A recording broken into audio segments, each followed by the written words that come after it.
किरीट Parekh committee ने gas कीमतों पर पेट्रोलियम मंत्रालय को अपनी रिपोर्ट सौंप दी है। रसोई गैस और फर्टिलाइजर को सस्ते में गैस मुहैया कराने के लिए किरीट पारेख कमेटी ने गैस की अधिकतम कीमत घटाने की सिफारिश की। सीएनबीसी आवाज के साथ एक्सक्लूसिव बातचीत में उन्होंने कहा कि आगे चलकर गैस की कीमतों को पूरी तरीके से डी कंट्रोल करने की जरूरत है। आज अपनी रिपोर्ट सौंपने के बाद हमारे सहयोगी लक्ष्मण रॉय से किरीट पारेख के साथ खास बातचीत उन्होंने की, आप भी सुने।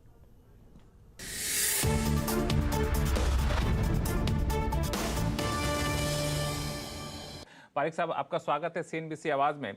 सबसे पहला सवाल मेरा यही होगा कि गैस की कीमत तय करने का अभी जो फॉर्मूला था, एग्जिस्टिंग जो फॉर्मूला है, उसमें आप किस तरह के बदलाव करने की सिफारिश की है आपने अपनी रिपोर्ट में? ये फॉर्मूला को हम कहते हैं कि बस लगाना नहीं चाहिए, इसको बंद कर दो। और दूसरा हमने कहा है कि जो ए फॉर्मूला ज़्यादा तो एपीएम गैस को ही लागू होती है।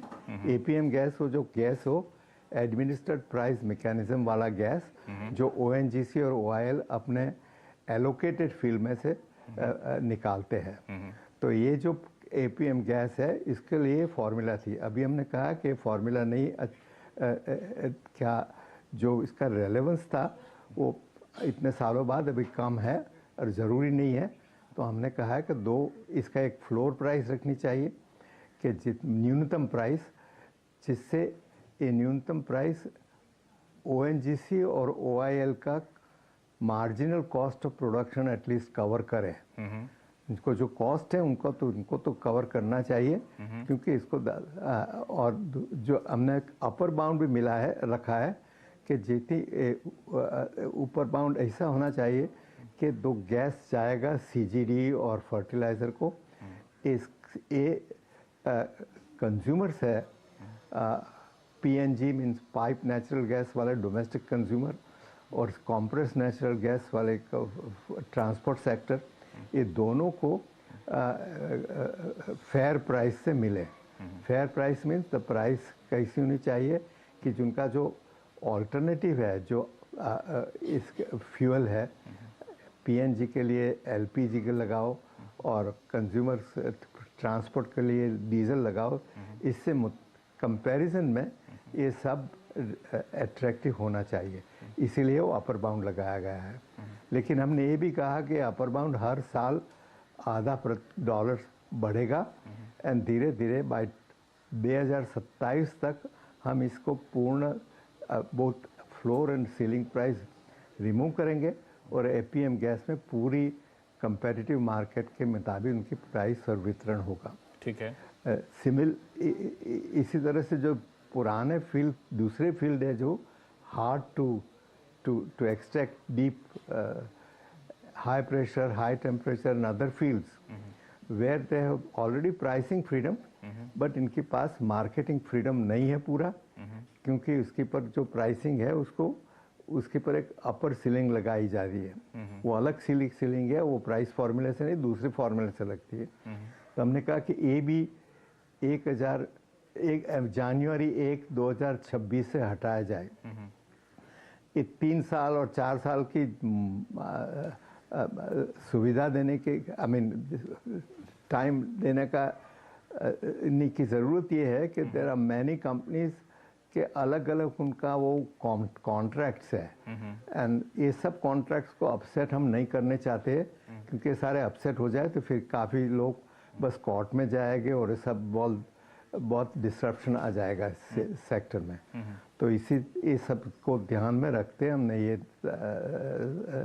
सुझाव दिया है। बिल्कुल, ये जो सुझाव है सर आपका, इसके हिसाब से अगर हम चलें तो एपीएम प्राइस, जिसका खास तौर से पीएनजी, जैसा कि आपने बताया, फर्टिलाइजर सेक्टर उसका इस्तेमाल करती हैं, तो अभी जिस प्राइस पे इन सेक्टर को गैस मिल रहा है, हाँ, उससे कितना रिलीफ मिलेगा इन सेक्टर को गैस मिलने में? देखो, सीजीडी गैस अभी इस वक्त सीजीडी कंपनी को गैस करीब $8.5 पर MMBTU से मिलता है। ठीक है। कि उसको इमीडिएटली फिर हमारा सुझाव जो गवर्नमेंट एक्सेप्ट करता है तो वो 6.5 तो हो जाएगा कम से कम। ठीक है। एंड जब international prices of oil and gas कम आएगी तो इससे भी नीचे हो सकता है। इसमें अब एक सवाल ये उठता है कि गवर्नमेंट ने कहा कि हम कंज्यूमर को फेयर प्राइस देंगे।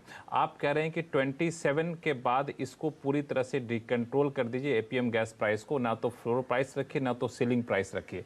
तो क्या इस बात का डर है, आशंका है कि जब हम डिकंट्रोल कर देंगे, लिबरलाइज कर देंगे, तो प्राइस मौजूदा लेवल से ज्यादा, कहीं इतना ज्यादा हो जाए कि कंज्यूमर को फायदा पहुंचने के बजाय नुकसान होने लगे? या कंज्यूमर को तो देखिए, अगर दुनिया में कीमत ऑयल एंड गैस की बढ़ती है, अगर एलपीजी महंगा हो जाता है तो इसका दो ही तरीका है कि सरकार अपने बजट से पैसा दे और कंज्यूमर को प्राइस बढ़ाया जाए। इससे सिवा हमारे पास कोई तरीका नहीं है। तो हमने कहा कि बस 4 साल की में तैयारी रखिए कि आपको इंटरनेशनल प्राइस से कंपटीशन करना होगा। लेकिन हम ये भी सही है कि इंटरनेशनल प्राइस की जो वॉलेटिलिटी करंटली है यूक्रेन का युद्ध के मुताबिक के रीज़न, बिकॉज ऑफ दैट ये कम हो जाएगी इतने साल में। तो और हम ये भी मानते हैं कि दुनिया में करीब 25% increase in gas exporting capacity 2025-26 तक आ जाएंगी, और इसके बाद एक साल में तो इसका और 20% बढ़ेगा। इसीलिए गैस की प्राइस तो, इम्पोर्टेड गैस की प्राइस कम होने वाले ही है, और ऐसा लगता है हमको। क्या होगा तो कोई फ्यूचर का प्रेडिक्शन तो नहीं कर सकता है, लेकिन जब ये देखिए तो लगता है कि ऐसा होने की संभावना काफ़ी है।